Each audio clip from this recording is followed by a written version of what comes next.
une mini-conférence, enfin comme vous voulez l'appeler, sur la phylogénie, parce qu'on s'est rendu compte qu'on avait beaucoup de questions, que ce soit sur YouTube, au niveau des podcasts, sur nos réseaux sociaux, sur TikTok, sur justement ces relations un petit peu de qui est l'ancêtre de qui et comment ça fonctionne un petit peu, comment on arrive à déterminer ou parfois à ne pas encore déterminer justement qui est l'ancêtre de qui.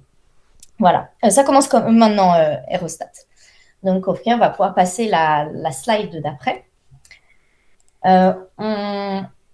On va du coup se demander en premier, bien sûr, de quoi il s'agit au niveau de la phylogénie. Sachez qu'à la fin, on prendra un petit temps pour répondre aux questions. Alors, ça dépendra du nombre de questions qu'il y aura.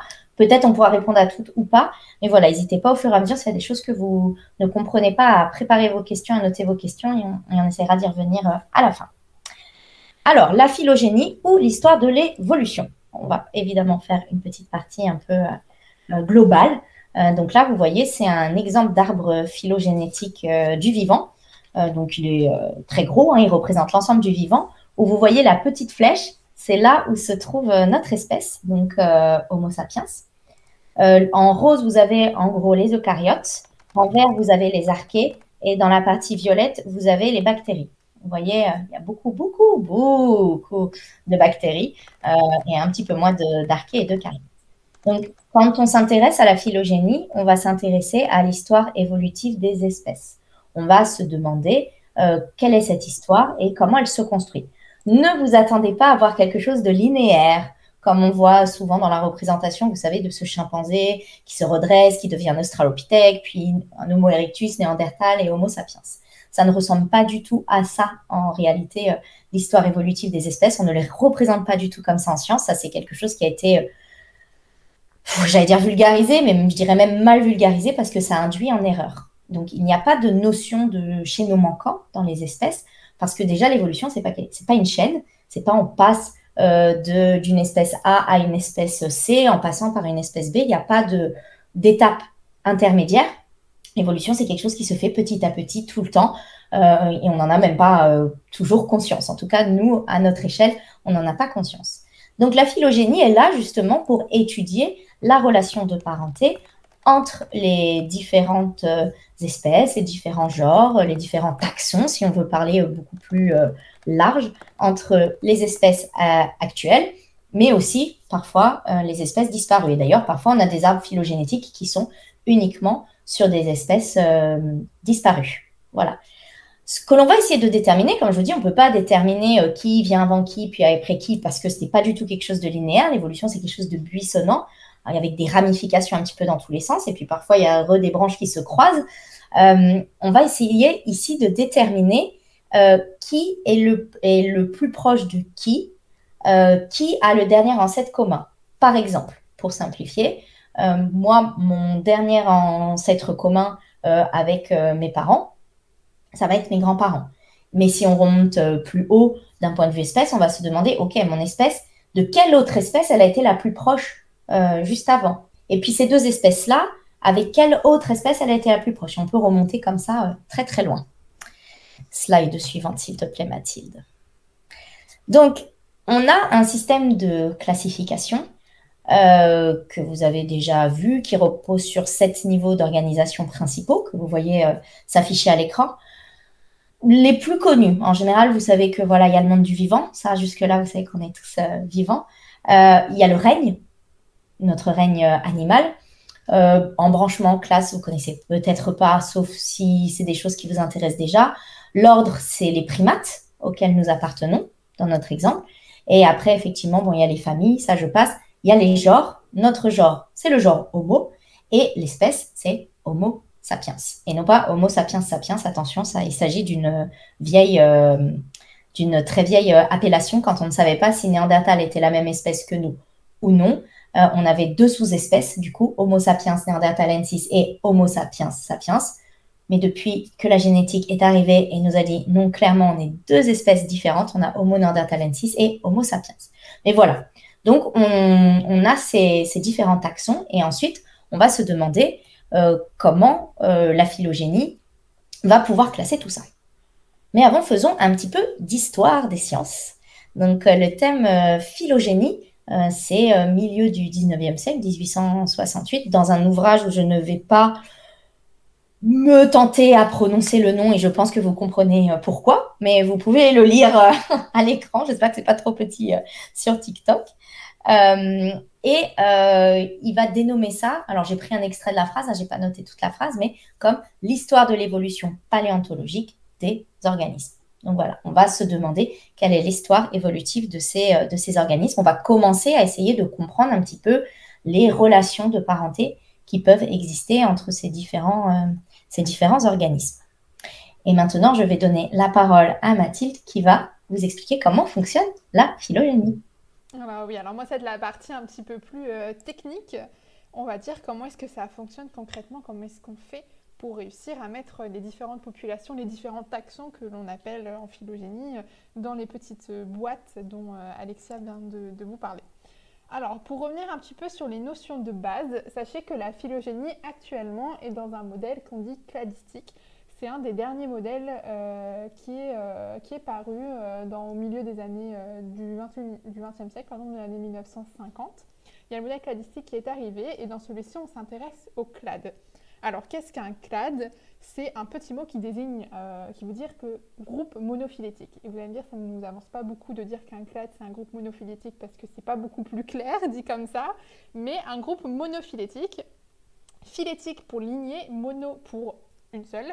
Donc monophylétique, c'est un ensemble d'individus ayant un seul ancêtre commun. Et on verra plus tard que parfois il y a des groupes qui ne sont pas monophylétiques. Ici, si nous prenons l'exemple que je vous ai mis, nous avons un ancêtre commun, le taxon A, qui a comme caractère les petits cœurs noirs. Comme on peut le voir, cet ancêtre commun s'est divisé en deux autres taxons. Il a donné naissance à deux autres espèces. Une espèce que l'on va appeler B et une espèce que l'on va appeler C. Alors en cours de route, au moment où ces espèces se sont différenciées, on a de nouveaux caractères qui sont apparus. L'espèce B a vu des caractères carrés rouges qui sont apparus et l'espèce C a des caractères triangles jaunes qui sont apparus. Ensuite, notre espèce B, on complexifie encore un petit peu les choses, c'est elle-même divisée en deux nouvelles espèces, D et E. Chacune ont elles aussi eu de nouveaux caractères qui sont apparus, étoiles et petits ronds verts pour la E. Alors ici, quand on vous parle de clade, les espèces D, E et B, elles forment un clade. C'est-à-dire que B, c'est l'ancêtre commun de l'espèce D et de l'espèce E, qui elles sont des espèces, on appelle ça des groupes frères, sister group en anglais. Je ne sais pas pourquoi en français c'est passé au masculin, mais bon, soit. Donc nous avons ici un premier clade, D et E avec ancêtre commun B, mais nous avons également, si on remonte un petit peu plus haut, donc notre premier clade, et si on remonte un petit peu plus haut, on a notre deuxième clade, puisqu'en fait, on a un ancêtre commun A qui a donné naissance à 4 espèces. Donc en fait, ici, ce que je veux vous montrer, c'est que la notion de parenté en phylogénie, c'est quelque chose qui est relatif. Ça dépend quel taxon vous étudiez et quelle échelle de temps vous prenez. Ici, j'ai 5 espèces différentes et j'ai 3 clades différents, les deux dont je vous ai montré, mais on pourrait aussi considérer que A et C forment un clade aussi à part entière. Donc cette notion de relativité en phylogénie, elle est très importante à garder à l'esprit. Donc, le but de la phylogénie, comme vous l'a montré Alexia au début, c'est de faire ces espèces de gros arbres, de gros buissons qui permettent d'avoir les relations de parenté entre individus. Nous, les scientifiques en phylogénie, on appelle ça un cladogramme. Donc le cladogramme, c'est ce qu'on obtient grâce aux analyses cladistiques, on reviendra dessus après, et ils sont toujours représentés de la même façon dans les publications. Cette façon-là avec des branches. Alors vous avez la branche E, qui est la branche principale, c'est ce qu'on appelle la branche principale, la racine en 1, c'est notre ancêtre commun potentiel à l'ensemble des espèces ici qui sont représentées. Vous avez un premier embranchement, si on prend la première à gauche tout de suite, qui mène au petit numéro 3, c'est ce qu'on appelle un nœud. Les nœuds dans les cladogrammes représentent toujours un potentiel ancêtre commun. Alors attention, la notion d'ancêtre commun en phylogénie, elle est plus théorique que vraiment pratique. Il faut voir l'ancêtre commun en fait comme un ensemble de caractères qui peut-être n'ont jamais été présents en même temps sur un individu, mais c'est un ensemble de caractères que l'on retrouve après chez les espèces filles. Mais cet ancêtre commun, c'est quelque chose de théorique, c'est pratiquement impossible de déterminer exactement qui était l'ancêtre commun de ces espèces, puisqu'en fait cet ancêtre commun n'avait probablement aucun caractère spécifique de ces espèces au moment où il était leur ancêtre commun. Ce qui d'ailleurs pose beaucoup de problèmes, notamment dans la classification des hominines, mais on reviendra là-dessus après. Si on remonte un petit peu, on a le C. Donc ça, c'est ce qu'on appelle les branches externes, là, les petites branches, là, quand vous tournez à gauche, les branches externes. Et vous avez les branches internes, donc qui est le chemin qui mène de C à D.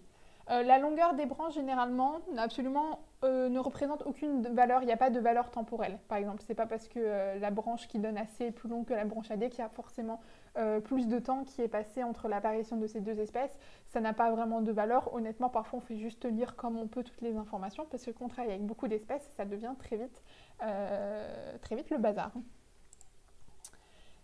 Et donc, le but, c'est d'obtenir un cladogramme, mais comment on fait? Alors, la méthodologie, comme ça, elle paraît assez simple. Vous définissez votre groupe d'intérêt.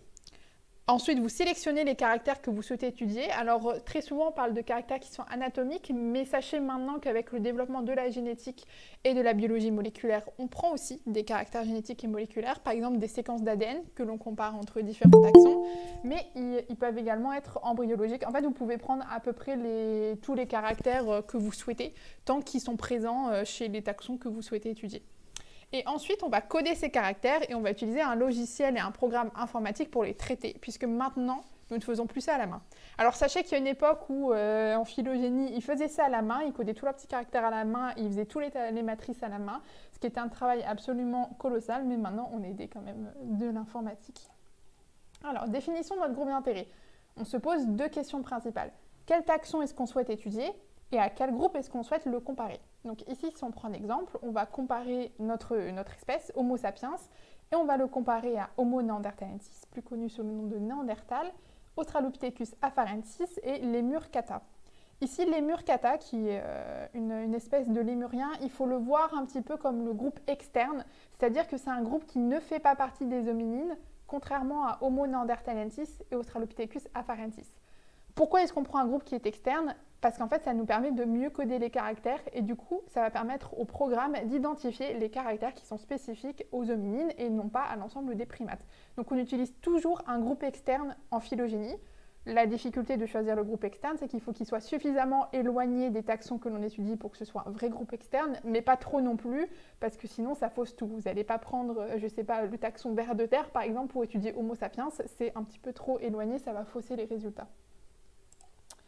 Une fois qu'on a identifié le taxon qu'on souhaitait étudier, on va devoir sélectionner les caractères que l'on étudie. Alors, il faut faire attention parce qu'il y a différents types de caractères en phylogénie. Et un autre grand principe de la phylogénie, s'il y a bien deux choses à retenir, c'est le fait que la parenté, c'est relatif et c'est le fait aussi que ressemblance n'implique pas forcément parenté. C'est ce qu'on appelle les caractères d'homologie et d'homoplasie. Alors en fait, dans l'évolution, quand vous avez des espèces par exemple qui se ressemblent, ça ne veut pas forcément dire qu'elles sont le plus apparentées. Ça peut être tout simplement des phénomènes de convergence évolutive. Vous allez avoir les mêmes pressions de sélection dans des environnements différents. Pour des espèces différentes, elles vont peut-être développer des caractères qui vont être similaires. Un exemple que j'aime bien, c'est celui de la taupe dorée et de la taupe européenne. Alors si vous regardez sur les photos, je pense qu'a priori, au premier abord, on est tous d'accord pour dire que la taupe européenne, elle est plus proche de la taupe dorée. Mais en fait, pas du tout. La taupe dorée, du point de vue de la parenté, elle est plus proche de l'éléphant d'Afrique. Donc, attention, en phylogénie, nous ne travaillons qu'avec ce qu'on appelle les homologies et non pas les homoplasies, qui sont des ressemblances dues à des convergences évolutives. Ensuite, parmi les homologies, on fait deux grandes distinctions encore. Les synapomorphies, alors oui, les noms sont barbares, mais c'est pas moi qui les ai choisis, donc ne m'en voulez pas. Mais on fait la distinction entre les synapomorphies, qui sont les caractères dérivés, et les symplésiomorphies, que l'on appelle caractères primitifs. Alors, les caractères primitifs, encore une fois, c'est relatif, ça dépend de ce que vous étudiez. Par exemple, quand nous, on va étudier Homo sapiens, un caractère primitif, ça va être une faible capacité cérébrale, comme ce que l'on retrouve, par exemple, chez les australopithèques ou chez les chimpanzés. Un caractère dérivé de Homo sapiens, ça va être la forme assez haute de notre crâne, par exemple. Donc, une fois encore, c'est relatif, mais primitif, où on voit parfois passer archaïque, ça n'a pas du tout de jugement de valeur. En fait, c'est juste que les caractères primitifs, c'est ceux qu'on retrouve chez le potentiel ancêtre commun et quand on remonte au sein de la ligne humaine. Et les caractères dérivés, en fait, c'est ceux que l'on acquiert au fur et à mesure de l'évolution. Et nous, en phylogénie, on ne travaille qu'avec des caractères dérivés. Nous ne travaillons pas avec les caractères primitifs qui ne sont pas porteurs d'informations phylogénétiques, en tout cas pas celles qui nous intéressent. Donc ici, par exemple, un caractère qui serait primitif, ce serait le petit cœur noir, le caractère cœur noir de l'espèce A, puisque c'est le caractère ancestral. Et un caractère dérivé, par exemple, pour l'espèce B, eh bien, ce serait le petit carré rouge. Mais un caractère dérivé pour l'espèce E, ce serait le petit rond vert, alors que le carré rouge pour l'espèce E, c'est plutôt un caractère qui serait primitif. Encore une fois, tout est relatif. Alors, par exemple, nous, si on revient sur notre exemple d'Homo sapiens contre Néandertal, Australopithecus afarensis et notre groupe externe, les Murcata, on a choisi, enfin Alexia a choisi d'étudier certains caractères ici. Donc, s'il y a une fermeture totale ou non des orbites, la présence d'un menton, la capacité, le CC c'est pour la capacité cérébrale, c'est le volume crânien, une taille réduite des canines, un os frontal qui est élevé et 2 incisives par hémimandibule. Ça, c'est les caractères qu'on a choisi d'étudier. On va coder ces caractères, c'est ce qu'on appelle la polarisation en phylogénie. Et en fait, on code ces caractères d'une façon binaire. 1, c'est que le caractère est présent. 0, c'est que le caractère est absent. Donc nous, par exemple, on peut voir que Homo sapiens est la seule espèce parmi les hominines à avoir un menton osseux. C'est l'une des rares choses qui est spécifique de notre espèce, tandis qu'aucune des autres espèces étudiées n'a de menton osseux. Par exemple, pour la fermeture des orbites, il n'y a que les 3 espèces d'hominines qui l'ont. Les Murcata, lui, n'a pas de fermeture complète des orbites. Et donc voilà, on fait notre petite matrice de caractères. Voilà, on appelle ça une matrice taxon-caractère. On code tout ça. Ensuite, cette matrice taxon-caractère, on va l'intégrer au sein d'un programme. Et c'est le programme informatique qui va nous sortir les informations phylogénétiques qui nous intéressent et notamment qui va nous proposer différents cladogrammes. Alors très souvent, quand on fait une étude, il n'y a pas qu'un seul arbre qui est possible. Il y a plusieurs arbres qui sont possibles, mais après on essaie d'affiner les analyses pour choisir l'arbre qui nous semble le plus plausible. Et pour cela, on s'appuie souvent sur une analyse de parcimonie, c'est-à-dire qu'en fait, on va choisir l'arbre le plus court, celui où il y a le moins d'hypothèses phylogénétiques à poser pour que l'arbre fonctionne. Mais donc sachez que quand vous avez une étude qui présente un arbre, il y avait peut-être d'autres arbres phylogénétiques qui étaient présentés, tout simplement, ce n'est pas celui que les auteurs ont choisi de retenir. Et à la fin, on est content parce qu'on a enfin notre cladogramme. Et donc ici, d'après le tableau des caractères que Alexia a réalisé, on se rend compte qu'on partage un ancêtre commun avec les Murcata et l'ensemble des groupes des hominines, cet ancêtre commun qui est assez éloigné. Ensuite, la lignée humaine a un ancêtre commun aussi avec Australopithecus afarensis, car oui, les australopithèques ne sont pas nos ancêtres, nous ne descendons pas d'eux, mais nous avons un ancêtre commun avec eux. Et ensuite, l'autre caractère qui nous a permis de discriminer entre Néandertal et Homo sapiens, c'est la capacité cérébrale qui doit être supérieure à 1400 cm3, qui nous permet de réunir Homo sapiens et Homo neanderthalensis dans un même clade avec un ancêtre commun qui date d'environ 700 000 ans, 600 000 ans d'après les dernières études, même si c'est un petit peu sujet à débat. Donc voilà un petit peu comment est-ce que l'on fait en phylogénie pour obtenir ces cladogrammes et je vais laisser Alexia reprendre la parole et elle va vous illustrer tout ça avec des exemples encore plus concrets. Alors, ne prenez pas peur. Souvenez-vous bien sûr des petits cœurs, des petits carrés et des petits ronds de Mathilde. C'est exactement la même chose et ce qu'elle vient de vous expliquer de manière simplifiée, c'est exactement la même chose qui va avoir permis de donner, roulement de tambour, un exemple de phylogénie des primates. Alors, je laisse Mathilde le laisser apparaître à l'écran. Voilà. Donc ça, c'est un arbre qui est un petit peu plus complet que celui juste avant, avec juste le Lémurcata, notre petit Australopithèque, et je crois que j'avais pris Néandertal. Bon, là, on est sur quelque chose d'un peu plus costaud. Qu'est-ce que l'on peut voir sur cet arbre? Déjà, on voit qu'il y a un ancêtre commun à l'ensemble des espèces ici qui sont représentées. Alors, comment il se lie? Effectivement, les endroits où vous avez ce que Mathilde vous a expliqué qui étaient les petits nœuds, c'est les derniers ancêtres communs. Donc, on sait par exemple là qu'au niveau du carré rouge, vous voyez déjà qu'il y a 2 choses qui partent de chaque côté, 2 grandes branches qui partent de chaque côté et qui va différencier 2 grands groupes. Alors, si vous regardez de l'autre côté, à l'autre bout, vous voyez le nom de ces grands différents groupes. On a d'un côté les aplorhiniens et de l'autre côté les strepsirrhiniens. Voilà. Donc, ils ont bien un ancêtre commun, mais ils n'appartiennent pas derrière au même groupe. Il y a des aplorhiniens, des strepsirrhiniens. Si on continue comme ça à chaque fois, on verra les séparations entre, là, par exemple, juste avant où Mathilde avait sa main, vous avez tarsiiforme, la petite branche jaune qui part un petit peu sur le côté. Alors, les tarsiers sont un petit peu spécifiques. Ce sont bien des aplorhiniens, mais ce ne sont pas des simiiformes. Simiiforme, c'est le nom scientifique pour singe. Donc, vous voyez, dans les primates, tout ce qui est lorisiforme, lémuriforme, chlorimiforme et les tarsiformes, surprise, ce ne sont pas des singes. Voilà, ce ne sont pas des simiformes. Pourquoi? Parce qu'ils n'ont pas les caractères dérivés par rapport aux primates, hein, donc par rapport au caractère primitif qui est regroupé dans l'ensemble des primates, ils n'ont pas certains caractères. Par exemple, dans les caractères primitifs des primates, on peut très bien prendre qu'on a 5 doigts au niveau des mains. Ça, pas de souci. Par contre, un caractère dérivé que n'aura pas les strepsirrhéniens, mais qu'aura les aplorhiniens, donc qui permet de les différencier, c'est par exemple la présence d'un d'ongle sur l'ensemble de la main. Les strepsirrhéniens ont une griffe vestigiale, par exemple. Qu'est-ce qui fait que les tarsiformes partent d'un côté et les aplorhiniens partent de l'autre? C'est pareil, les tarsiformes, ils vont avoir certains caractères primitifs, mais pas les mêmes caractères dérivés que les simiformes.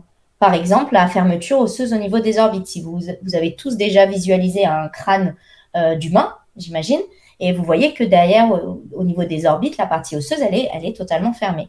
À l'inverse, si on prend des crânes de strepsirrhéniens ou même de tarsiformes, soit c'est pas du tout fermé, soit il y a une petite fermeture, mais qui n'est pas complète chez les tarsiformes.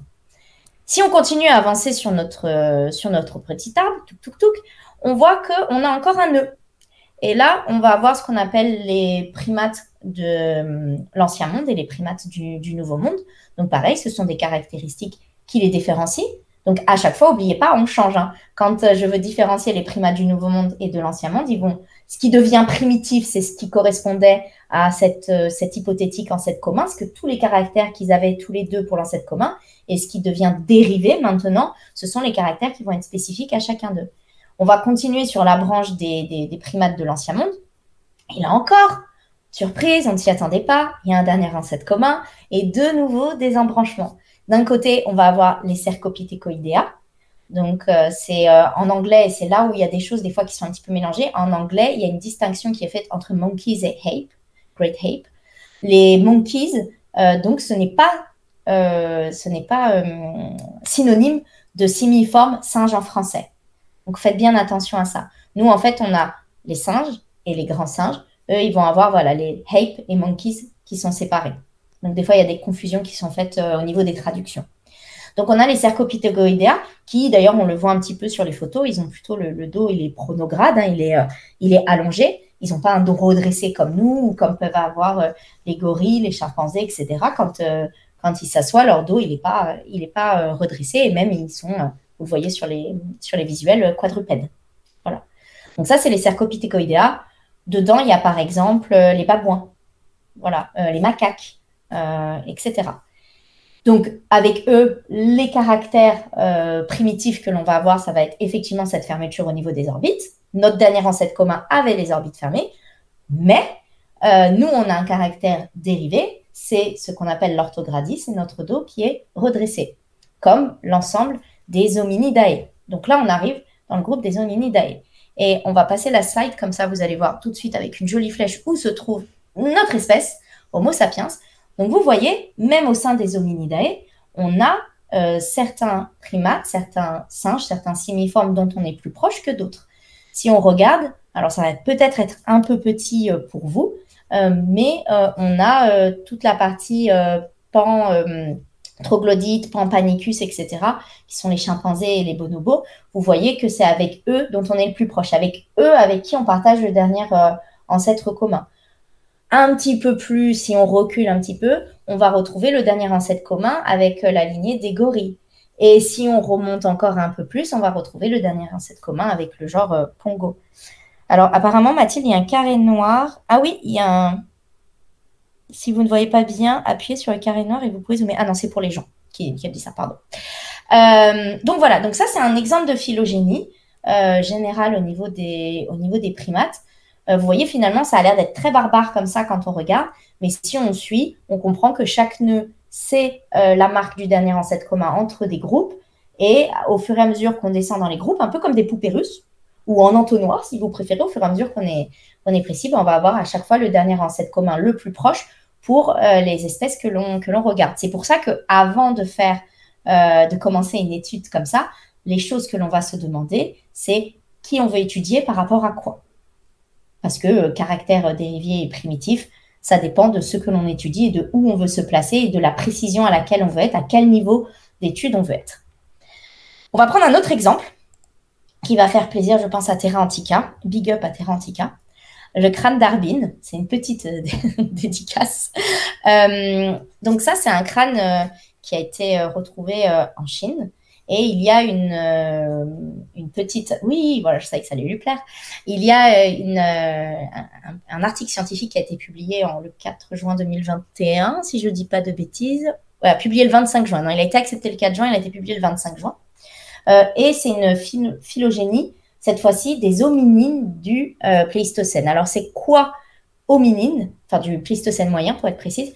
Hominine, n'ayez pas peur, c'est en fait encore une souche. Je vous parlais des hominoïdea, vous savez, où il y avait les gorilles, les chimpanzés, etc.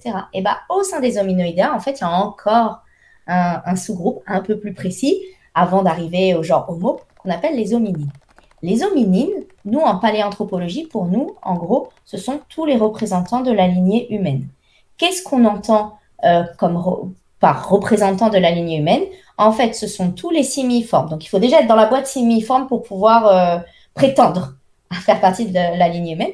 Dans la boîte simiforme, on va regarder ceux qui, ont une adaptation au niveau du squelette indiquant une bipédie, d'accord? Pas qu'ils sont capables de bipédie temporaire, mais que voilà, il y a une adaptation squelettique permettant cette bipédie. Donc ça, on va pouvoir le voir à différents niveaux, les attaches musculaires, la position de l'insertion du trou pour la colonne vertébrale au niveau du crâne, enfin, ce genre de choses. Deuxième caractère important, ça va être la réduction de la taille des canines. On a des canines beaucoup plus petites, par exemple, que les chimpanzés. Et troisième critère, ça va être l'usure apicale, c'est-à-dire qu'on a la mâchoire supérieure. Là, si vous fermez votre mâchoire, vous allez voir que vous avez votre mâchoire supérieure qui passe au-dessus de votre mâchoire inférieure. Donc, ça, ce sont les caractères dérivés, vous l'aurez compris, pour pouvoir faire partie du groupe des hominines. Et donc, on s'est intéressé dans ce groupe des hominines aux hominines du Pléistocène moyen. Et on va tout de suite passer pour que vous puissiez voir un petit peu où ils étaient. Voilà, là, on a une carte. Donc, ça inclut quoi, globalement, hein? On a inclus plein de fossiles qui correspondent et qui sont pour l'instant rattachés aux espèces suivantes. Homo neanderthalensis, dont vous avez certainement déjà entendu parler, donc qui est daté entre 150 000 et 45 000. Alors, vous avez peut-être entendu parler de Néandertal qui était plus âgé. En fait, la question, c'est toujours où est-ce qu'on pose le curseur pour une espèce? À partir de quand on considère que c'est un Néandertal complet? À partir de quand on va considérer que c'est un Homo sapiens complet, etc. C'est pour ça que des fois, on a des dates un petit peu qui peuvent varier d'une publication à l'autre. Simplement, en général, c'est défini. Hein. Dans les publications scientifiques, on dit, voilà, nous, on entend par Homo neanderthalensis, on a inclus les fossiles de telle date à telle date avec tel caractère. Nous, on a choisi de reprendre ces datations-là, 150 000, 45 000 pour Néandertal, Homo heidelbergensis, 600 000 ans. Donc, vous voyez qu'au niveau du... J'étais en train de bouger avec ma souris, mais c'est pas moi qui ai le partage d'écran. Vous voyez qu'il y a le cercle au niveau de l'Europe. Voilà. On a, bien sûr, Homo sapiens qui se trouve en Afrique. Alors, il y a la datation d'Homo sapiens. Globalement, ça commence autour de moins 315 000. On a le clade Homo sapiens qui se met en place avec les fossiles de Djebeli-Rout, qui ne sont pas des Homo sapiens, attention. Et d'ailleurs, c'est bien écrit comme ça dans la publication de Jean-Jacques Hublin de 2017. Il ne dit pas que ce sont des Homo sapiens, mais qu'ils appartiennent au clade Homo sapiens, parce que justement, ils n'ont pas tous les caractères encore morphologiques qui permettent de dire « Ok, ça, c'est un Homo sapiens ». C'est pour ça que quand vous entendez parler d'Homo sapiens, on vous dit « Oh, 300 000, 200 000 ». C'est pas qu'on hésite, c'est pas qu'on a des problèmes sur la datation, c'est que ça dépend où vous positionnez le curseur. Homo naledi, cette fois-ci, big dédicace à Mathilde, parce que c'est son petit chouchou qui est daté autour de 236 000, 335 000 ans. On a Homo erectus. Alors là, quand on prend Homo erectus, on le prend au sens large, hein, bien évidemment. Homo luzonensis, Homo floresiensis, Denisova, dont vous avez peut-être entendu parler, avec qui on s'est hybridé, et ce fameux crâne d'Arbin qui se retrouve au milieu de tout ça, et où on va se dire, bon, ok, on a ce crâne-là, comment je décide dans quel groupe il va être, comment je décide dans quelle espèce il va être. C'est un cours sur la phylogénie, alors j'imagine que vous attendez pas du tout au fait qu'on a décidé de faire une phylogénie pour essayer de déterminer la position du crâne d'Arbin. Une phylogénie. On sait surprendre chez Prehistory Travel. Donc, il y a plus de 632 caractères qui ont été étudiés. Il y a eu des mesures aussi qui ont été prises. Je crois que c'est 400 mesures qui ont été réalisées sur les différents crânes pour l'étude. Et voilà ce que ça a donné. À ce niveau-là, donc vous retrouvez toujours nos petits nœuds avec les séparations entre les différents groupes. Alors là, il y a le thème monophylétique et paraphylétique, juste pour un petit rappel. Monophylétique, ça veut dire qu'on sait qu'ils viennent d'un ancêtre. D'accord ? Tous les crânes, par exemple, dans le groupe Homo sapiens group, pour nous, ils sont monophylétiques, c'est-à-dire qu'ils avaient tous un ancêtre commun. Par contre, vous voyez tout à gauche, il y a un groupe qui est paraphylétique, qui a été regroupé dans cette étude sous Homo erectus group. Paraphylétique, c'est-à-dire qu'il y a eu plusieurs ancêtres. Et oui, vous voyez, il y a plusieurs espèces en fait dans ce Homo erectus group. STW53, bon, il y a des débats au niveau de son attribution taxonomique, Homo habilis ou Australopithèque. Il y a Dmanisi qui est rattaché à Homo georgicus. Enfin, je ne vais pas tous vous les faire. Il y a des Homo ergaster, il y a des Homo erectus qui sont dedans. Donc, pareil, on a un autre groupe paraphylétique, Homo heidelbergensis et Homo rhodesiensis. Donc, vous formalisez pas hein, sur les noms des taxons. Là, c'est juste parce qu'on vous montre quelque chose de scientifique. Donc, évidemment, il y a les noms latins scientifiques, mais on n'est pas là pour comprendre ça. Juste regardez, si on regarde Sapiens et Néandertal, qui sont bien tous les deux identifiés comme monophylétiques, donc chacun a bien un ancêtre commun, et bien ils sont séparés. Ils ont un dernier ancêtre commun qui est plus ancien. Donc ça, encore une fois, ça va dans le sens de la génétique. La génétique nous dit que c'est une espèce différente, et vous voyez, quand on fait l'analyse phylogénétique, on voit bien que ce sont deux espèces différentes. C'est pour ça, tout à l'heure, j'en parlais en introduction, que l'appellation Homo sapiens sapiens et Homo sapiens neanderthalensis n'ont plus aucun sens, que ce soit d'un point de vue fossile, phylogénétique ou d'un point de vue génétique. Là-dessus, il n'y a pas vraiment de doute, hein, ce sont deux espèces différentes. Ensuite, vous voyez qu'il y a un groupe entre les deux.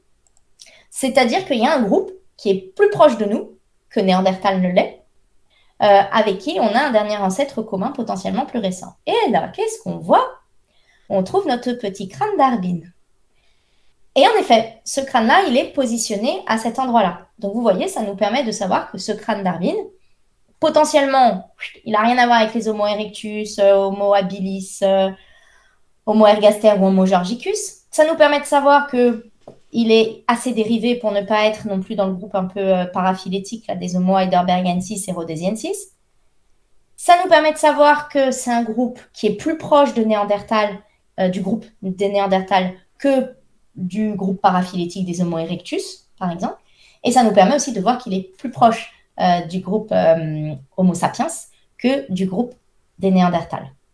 Ça va, j'ai perdu personne, j'espère, jusque-là. Et donc, ce petit Arbin est très intéressant. On va passer la slide juste après, s'il te plaît, Mathilde. Ce petit Arbin est très intéressant parce que ça nous permet de voir l'éloignement au niveau de ces caractères. Donc, attention, hein, quand on dit ces caractères, souvenez-vous, ça a été un choix des chercheurs. Les 632 caractères, ce sont les chercheurs qui ont dit on va étudier ces caractères. Les 400 mesures qui ont été faites, ce sont des mesures qui ont été réalisées et faites par des chercheurs. Si on prenait des mesures totalement différentes et des caractères totalement différents, peut-être qu'on aurait des surprises. Bon, je vous le donne en mille. Hein. En général, les phylogénies non plus, on ne va pas passer de STW53 qui est là dans le groupe paraphylétique des Homo erectus à le passer chez Homo sapiens. Non, il n'y a pas de ça. Mais on peut avoir en fonction des choix des caractères. Plus on va prendre de caractères, plus évidemment ça va être précis. Notre exemple tout à l'heure sur le lémur kata australopithèque avec ses 5 caractères et demi, ça n'a pas trop de pertinence scientifique. C'était vraiment pour l'exemple. Là, on est dans une étude qui a une grande pertinence scientifique dans le sens où ils ont utilisé beaucoup de caractères et de mesures et ils ont utilisé beaucoup de fossiles aussi dedans. Donc, ça, c'est assez robuste à ce niveau-là. Mais encore une fois, on est dans la science. Là, et on ne peut pas vous dire ça, c'est exactement ça qui s'est passé. Peut-être que quand on va découvrir d'autres fossiles, ça va encore venir bouger un petit peu les choses. On ne va pas sauter d'un groupe à l'autre, d'un bout de la chaîne à l'autre, comme je le disais, mais il peut y avoir quelques variations. Et ce qui est vachement intéressant, c'est que Harbin, qui se trouve juste là, eh ben, ça pourrait indiquer éventuellement que c'est les Denisova. Parce que pour l'instant, Denisova n'a pas de nom d'espèce. On le connaît surtout d'un point de vue génétique. On a retrouvé quelques morceaux du squelette, notamment quelques phalanges, mais on n'a aucun crâne, on n'a rien. On ne sait pas du tout à quoi ça ressemble. Jean-Jacques Hublin, notamment, qui a la chaire de paléanthropologie, a cette petite théorie personnelle que, en fait, ces fameux fossiles-là que vous voyez dans le carré jaune seraient le groupe des Denisova. Alors, pour l'instant, le crâne d'Harbin est rattaché à une espèce qui s'appelle Homolonghi. Et d'ailleurs, oui, effectivement, il se branche avec la mandibule de Xianxian qui, lui, montre de l'ADN de Denisova. Donc, il y a vraiment quelque chose de très intéressant de ce côté-là. Peut-être que grâce à la phylogénie, on a une hypothèse un peu plus solide pour dire, OK, peut-être que Jean-Jacques Hublin, alors c'est pas le seul à le penser, hein, mais que, en tout cas, les scientifiques qui pensent que les fossiles, ces fossiles chinois, sont en fait les Denisoviens, là, en tout cas, c'est cohérent. Avec cette phylogénie-là, c'est cohérent. Et si c'était le cas, comme le nom d'espèce qui a été donné à ces fossiles-là, c'est Homolonghi, eh ben, Denisova risquerait de devenir Homolonghi parce qu'on a une règle d'antériorité en paléoanthropologie qui dit que le fossile la première dénomination doit être celle qui est conservée. Oui, effectivement, il y a aussi des discussions sur Homo d'aliensis terra antica par rapport aux nominations, mais voilà, on ne va pas rentrer dans ces débats-là, mais ça vous donne, je pense, un bon aperçu. On va pouvoir passer aux questions, si vous en avez, que ce soit sur TikTok. Moi, je vais regarder sur TikTok, ou ceux qui nous suivent sur Google Meet. N'hésitez pas à nous poser vos questions si vous en avez. Sinon, on vous remercie pour votre attention. N'hésitez pas aussi à nous faire un retour par message, par mail, enfin, où vous voulez, de ce que vous avez pensé de ce cours, parce que c'est une première fois, c'est une première pour nous de faire ça et de le diffuser comme ça. Mais voilà, on vous redonne la parole si vous avez des questions. Je vais regarder un petit peu sur TikTok s'il y a des questions. Ah bah Warren, vas-y.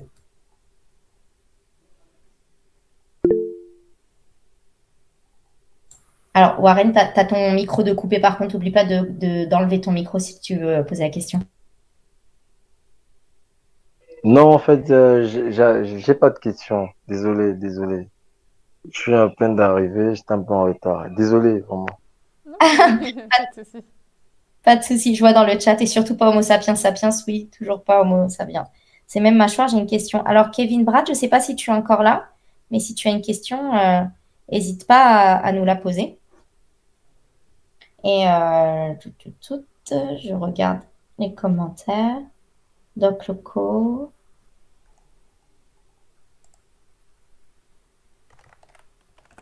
Si je n'en reviens pas, je crois avoir tout compris. Ouais, c'est pas bien si vous avez tout compris. C'est une bonne chose, c'est une bonne chose. Bonne chose. N'hésitez pas à nous dire hein, si vous voulez, on a encore quelques minutes, si vous voulez qu'on retourne même sur des visuels un petit peu plus en arrière. Ah, est-ce que tu as une question pareille? N'oublie pas d'enlever ton micro si tu as posé. Oui. Bonsoir les filles, merci beaucoup pour votre présentation, c'était vraiment super. J'ai juste une question par rapport à ce que tu viens de dire, Alexis, en dernier, là, sur Homolonghi, cette dénomination. Tu peux juste réexpliquer ce que tu disais par rapport à ça? En fait, les chercheurs chinois, quand ils ont découvert ces fossiles-là, ils ont décidé de créer une nouvelle espèce qu'ils ont nommée Homolonghi. Donc, c'est le nom pour l'instant attribué à cette espèce. Simplement, comme je disais, il y a plusieurs chercheurs qui pensent que ces fossiles-là, finalement, c'est peut-être les fameux Denisoviens que l'on connaît surtout d'un point de vue génétique. Si ça s'avérait vrai, il est fort possible que les petits morceaux de phalanges, etc., sur lesquels on a fait de la génétique, qu'on a trouvé dans l'Altaï, soient renommés. Au lieu de dire Denisova, on les appellerait Homolonghi, d'après le principe d'antériorité en taxonomie que tu dois connaître maintenant, j'imagine. Ok, super, merci beaucoup. Oui, il y a aussi pour préciser, homme de Denisova, c'est pas un vrai nom d'espèce officiel. C'est un peu comme souvent on dit Néandertal ou l'homme de Néandertal. C'est pas un nom d'espèce officiel en science. Les noms d'espèces officiels, il faut le genre et l'espèce. Homo sapiens, Homo est notre genre, sapiens c'est notre espèce. Et donc on dit Denisova Bah, c'est pas un vrai nom d'espèce, on avait gardé ce nom-là parce que comme l'a fait remarquer Alexia, on connaît très peu les denisoviens puisqu'on a juste retrouvé en fait surtout leur génome et quelques fragments à droite à gauche. Et donc pour l'instant on n'a pas assez de matériel pour pouvoir donner un nom d'espèce officiel. Et du coup les appeler homolonghi, en tout cas les rattacher homolonghi, permettrait aussi de basculer dans ce côté voilà, officiel du point de vue de la taxonomie. On aurait un vrai nom d'espèce, on arrêterait de les appeler les denisoviens, les denisova, que sais-je, qui n'est pas techniquement officiel. Il y a une question qui est plus pour toi, je pense, Mathilde. Dans la phylogénie, les champignons sont à part, pourquoi? Parce que les champignons, on ne sait pas ce que c'est quoi exactement. Les champignons, c'est un peu le démon en phylogénie. En fait, les champignons sont dans une position très particulière. Ils sont présentent à la fois des caractéristiques les rattachant aux végétaux et à la fois des caractéristiques les rapprochant des animaux. Donc c'est très difficile de les classer et généralement oui on les met à part. Le domaine de la mycologie, c'est une science qui est très particulière et du coup c'est pour ça les champignons ont vraiment des caractères mixtes, vraiment. Donc c'est effectivement très difficile d'identifier. Est-ce que ce sont des animaux? Ils en présentent certains aspects. Est-ce que ce sont que des végétaux? Ils en présentent certains aspects. C'est un mix des deux, donc on les a mis pour l'instant dans leur coin. Ils font leur vie dans leur coin, du coup pour l'instant du point de vue taxonomique.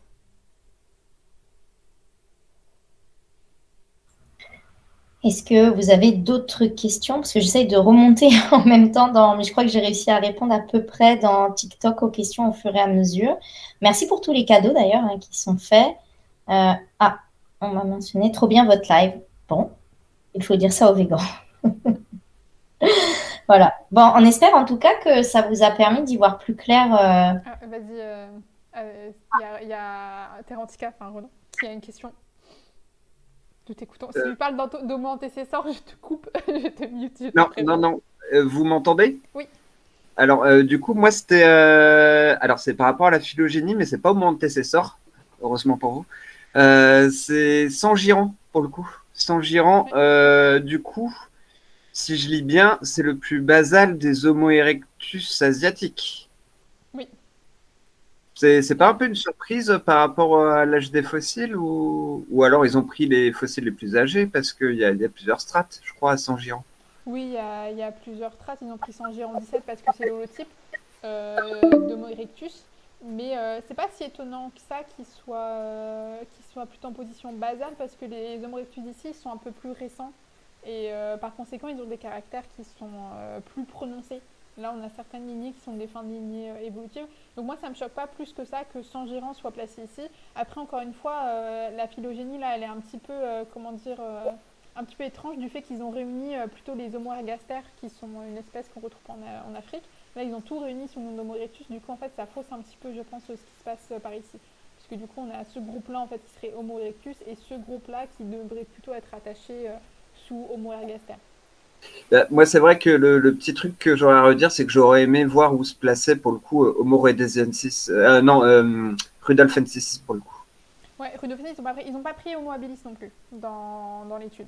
Ils ont commencé à partir d'Homo erectus pour les plus anciens, enfin Homo ergaster. Mais habilis et Rudolfensis, non, ils n'ont pas pris.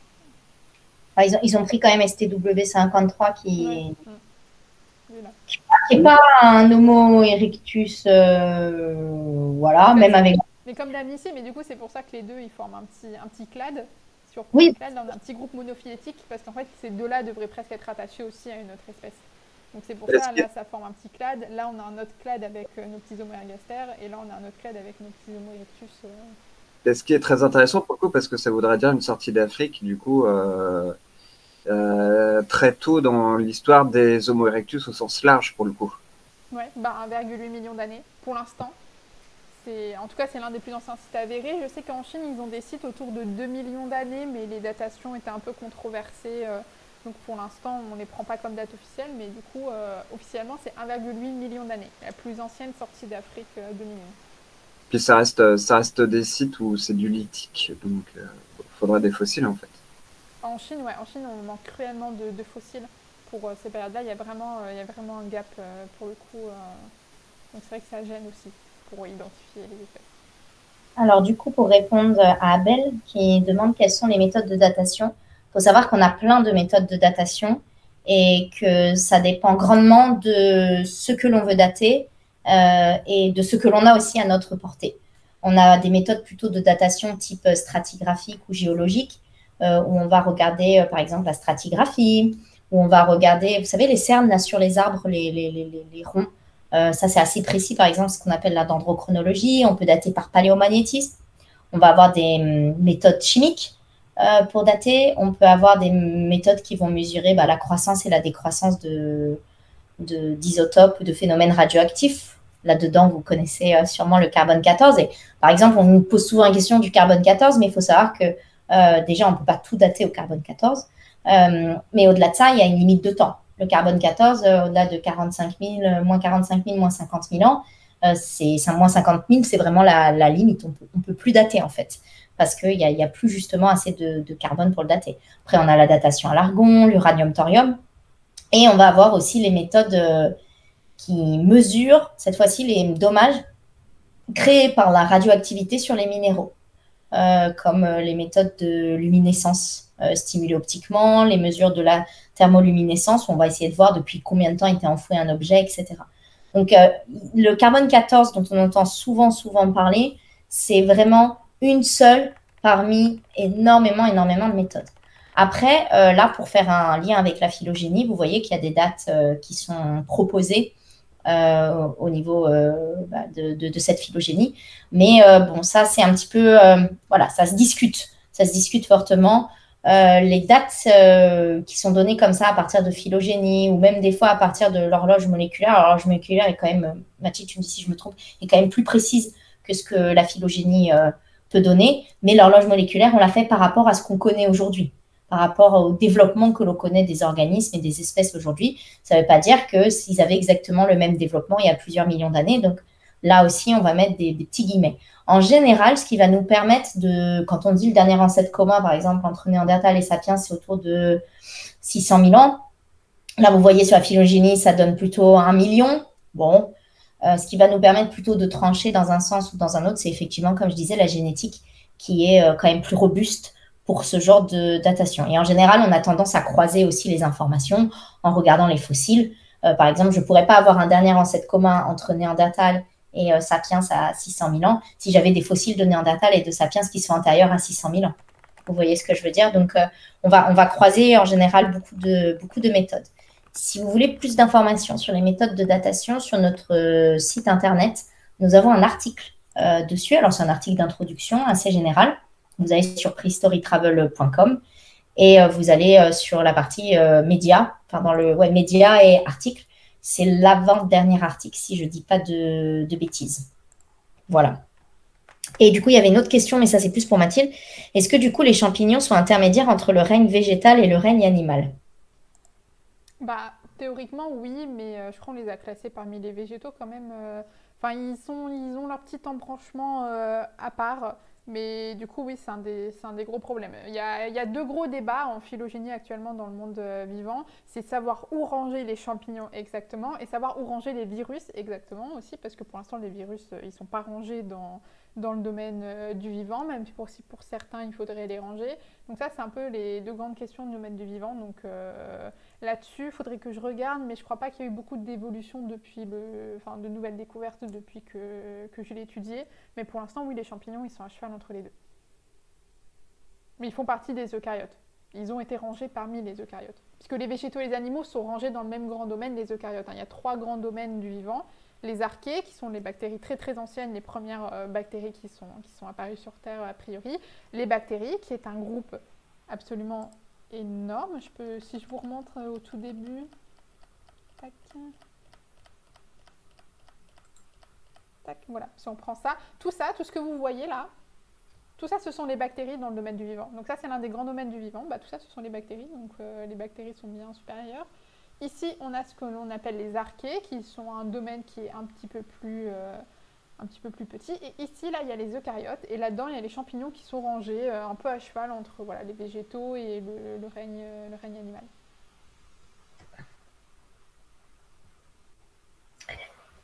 Est-ce qu'il y a encore des questions? Je crois qu'on est arrivé au bout. J'espère n'avoir loupé aucune question au niveau du TikTok. Sinon, n'hésitez pas, vous pouvez nous les envoyer en privé, les questions. Si vous voulez le nom des études sur lesquelles on s'est appuyé pour vous faire cette petite présentation, pareil, n'hésitez pas à nous la demander. Hein. On ne demande jamais à personne de nous croire sur parole. C'est avec plaisir qu'on vous envoie la bibliographie si besoin. Et sinon, s'il n'y a plus de questions, je crois qu'il n'y en a plus, on va vous souhaiter à tous une excellente soirée. Encore une fois, si vous avez un petit temps pour nous faire un retour, que ce soit sur Google Avis, que ce soit sur notre site internet ou même en privé, sur ce que vous en avez pensé, ça nous aiderait beaucoup en fait à savoir si on va dans la bonne direction au niveau des présentations et des petites conférences. Et si c'est le cas, tant mieux, on continuera dans ce sens-là. Et si ce n'est pas le cas, ce n'est pas grave, on cherchera encore une nouvelle formule. Voilà. Merci. Non, Terra Antica, c'est pas du racisme anti-antécesseur. C'est pas ça, c'est juste que homo-antécesseur, on entend assez parler comme ça dans les lives, tu vois. C'est pour faire un petit peu de place pour les autres quand même. À un moment, il y a d'autres espèces. Oui, voilà. S'il y a beaucoup de gens qui m'ont demandé si on pourrait retrouver le live de ce soir sur notre site. Alors, je sais qu'on peut récupérer les vidéos des lives. Je pense que ça ira à minima sur YouTube. Voilà. C'est possible, oui. C'est possible, voilà. C'est Mathilde qui chargement YouTube. Elle la chef. Si, il faut que je regarde si je peux récupérer sur TikTok. Je viens de penser que je n'ai pas pensé à enregistrer là de mon ordi, mais en même temps, je n'avais pas l'outil qu'il fallait. Mais la prochaine fois, j'enregistrerai directement mon écran parce que du coup, ce sera peut-être en plus grand. Si j'enregistre directement de la réunion. Mais on fera notre possible et de toute façon, si c'est un sujet qui vraiment vous intéresse et que vous souhaitez le revoir, on pourra refaire, hein, ne vous inquiétez pas, c'est pas le dernier qu'on fait, hein, donc si vous souhaitez revoir de la phylogénie et plus de phylogénie, eh bien on vous en fera plus. Si vous n'avez pas été traumatisé par tous ces noms barbares. Et on va refaire régulièrement voilà, des petits lives, des petites conférences, bref, appelez ça comme vous souhaitez, ou donnez-nous des deux noms peut-être en commentaire sur d'autres sujets. Mais donc on vous demandera assez régulièrement quel sujet vous souhaitez voir passer. Hein, vous pouvez déjà nous le dire si vous le souhaitez, mais voilà, on fera des petits sondages. On essaiera de faire ça régulièrement. Si vous souhaitez être tenu au courant, n'hésitez pas à vous inscrire à notre newsletter sur notre site internet. On fait passer toutes les infos maintenant par celle-ci, et notamment les dates des prochains lives, comment s'inscrire, etc. Et de toute façon, après, vous avez tous nos réseaux sociaux. Je pense que si vous êtes là ce soir, c'est que vous nous connaissez déjà. Donc, n'hésitez pas non plus à nous suivre sur les réseaux sociaux. On fait passer toutes nos infos aussi par là. Et merci pour tous les likes. On est quasiment à 20 000 likes. On est à 10 500 sur TikTok. Là, on a en tout plus d'une cinquantaine de personnes entre les différentes plateformes qui nous ont suivis ce soir. Donc, je pense que pour un cours sur de la phylogénie, c'est une belle réussite. Donc, merci à tous d'avoir été là et passez une belle soirée. Une belle soirée. À bientôt tout le monde. Ciao. Merci.